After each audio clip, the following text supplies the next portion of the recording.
ഓം ശ്രീനാരായണ പരമ ഗുരവേ നമഃ. ഗുരുമാർഗത്തിലേക്ക് ഏവർക്കും സ്വാഗതം. ശിവഗിരി തീർത്ഥാടനത്തിലേക്ക് വരുന്ന ഭക്തന്മാർ ഈ പഞ്ചശുദ്ധിയോടുകൂടിയുള്ള വ്രതം അനുഷ്ഠിച്ചുകൊണ്ട് വരണമെന്ന് മഹാഗുരു കൽപ്പിക്കുമ്പോൾ ആ ഗുരുവിൻ്റെ വാക്കുകളിലുള്ള ശ്രദ്ധ നമ്മൾക്ക് ഒഴിച്ചുകൂടാൻ പറ്റാത്തതാണ്. ഇപ്പോൾ ശ്രദ്ധ എന്ന് പറയുന്നത് ഗുരുവാക്യസ്യ ശാസ്ത്രസ്യ ഗുരുവാക്യസ്യ സത്യബുദ്ധ്യവധാരണ സാ ശ്രദ്ധ എന്നാണ് പ്രമാണം. അപ്പോൾ ഇവിടെ ഗുരുവാക്യത്തിലുള്ള സത്യബുദ്ധി, ഗുരു നമ്മൾക്ക് നൽകിയിട്ടുള്ള ആ വാക്കുകളിൽ അത് സത്യമാണ് എന്നുള്ള ബുദ്ധി നമുക്കുണ്ടാകണം. അത് നമ്മൾ മനസ്സിലാക്കിക്കൊണ്ട് നമ്മൾ ഈ ഒരു ഇതിലേക്ക് വരിക എന്നുള്ളതാണ്. അപ്പോൾ അടിച്ചമർത്തപ്പെട്ട ഒരു ജനവിഭാഗം, അവർക്ക് ഒരു സ്വാതന്ത്ര്യം ലഭിച്ചപ്പോൾ അവർക്ക് ഒത്തുകൂടാനുള്ള ഒരു ഇടം, അങ്ങനെയുള്ള ഒരു ഇടത്തിന് അവിടെ ഒത്തുകൂടാൻ വേണ്ടിയിട്ടാണ് കിട്ടൻ റൈറ്ററൊക്കെ ഗുരുവിനോട് ഇങ്ങനെ ഒരു അപേക്ഷ ഗുരുവിൻ്റെ സന്നിധിയിൽ വെച്ചത്.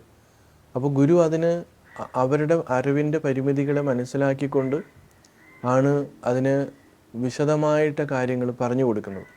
അപ്പോൾ 10 ദിവസമെങ്കിലും ഈ രീതിയിലുള്ള വ്രതാനുഷ്ഠാനത്തോടു കൂടി മഞ്ഞ വസ്ത്രം ധരിച്ച് ശിവഗിരിയിലേക്ക് മന്ത്രങ്ങൾ ചൊല്ലി, അപ്പോൾ ഈ വരുന്ന ആളുകളുടെ ഉള്ളിൽ ഒരു ഈശ്വരനാമം ഉണ്ടാകണം.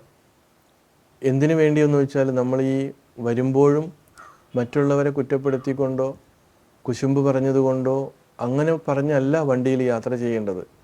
മറിച്ച് ആ പരമഗുരുവിൻ്റെ ഓം ശ്രീനാരായണ പരമഗുരവേ നമഃ എന്നുള്ള മന്ത്രം, അതേപോലെ ഓം ശാരദാംബായേ നമഃ എന്നുള്ള മന്ത്രമൊക്കെ ജപിച്ച് നമ്മൾ വരുമ്പോൾ അത് നമ്മുടെ അകത്തുള്ള നമ്മുടെ അന്ധകരണത്തെ ഒക്കെ ശുദ്ധമാക്കും.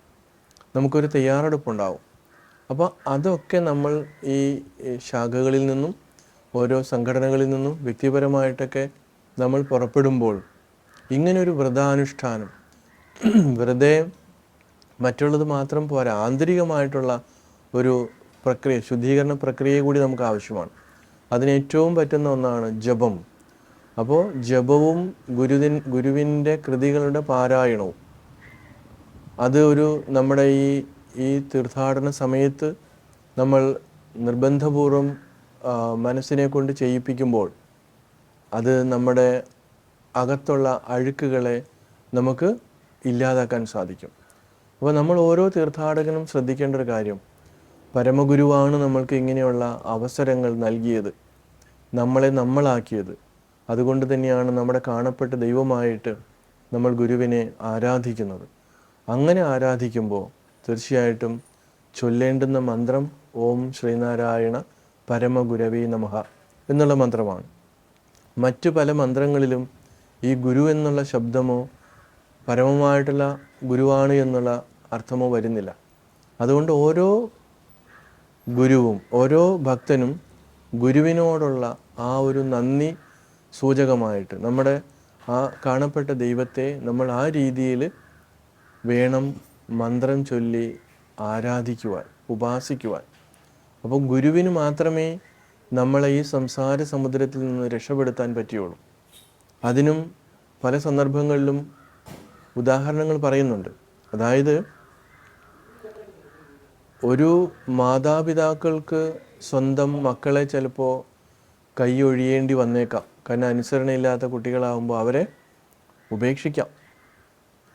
പക്ഷെ അങ്ങനെ ഉപേക്ഷിച്ചാൽ പിന്നെ അവർക്ക് രക്ഷപ്പെടാനുള്ളത് താൻ ഉപാസിക്കുന്ന ദേവതയാണ്. ആ ദേവതയെ ഉപാസിക്കുമ്പോൾ അവർക്ക് രക്ഷപ്പെടാം. പിന്നെ ആ ദേവതയും കൈവിട്ടു പോയാലോ പിന്നെ നമ്മളെ ഈ ലോകത്ത് രക്ഷിക്കാനുള്ളത് ഗുരുവിന് മാത്രമാണ് എന്നുള്ളതാണ്. അപ്പോൾ ആ ഗുരുവിനെ ആ അർത്ഥത്തിൽ തന്നെ മനസ്സിലാക്കി ഉപാസിക്കുമ്പോഴാണ് നമ്മൾക്ക് തീർച്ചയായിട്ടും അതിൻ്റെ ഗുണം നമുക്കുണ്ടാകുന്നു. അതുകൊണ്ട് ഗുരുവിൻ്റെ മന്ത്രം ആരെന്ത് പറഞ്ഞാലും നമ്മൾ കൃത്യമായിട്ട് അത് ദിവസവും രാവിലെ എഴുന്നേറ്റ് കുളിച്ചു കഴിഞ്ഞാൽ ഈ മന്ത്രം മിനിമം ഒരു 27 പ്രാവശ്യമെങ്കിലും ജപിക്കുക. ഗുരുഭക്തന്മാർ നിർബന്ധമായിട്ടും ജപിക്കേണ്ട മന്ത്രമാണ് ഓം ശ്രീനാരായണ പരമ ഗുരവേ നമഃ.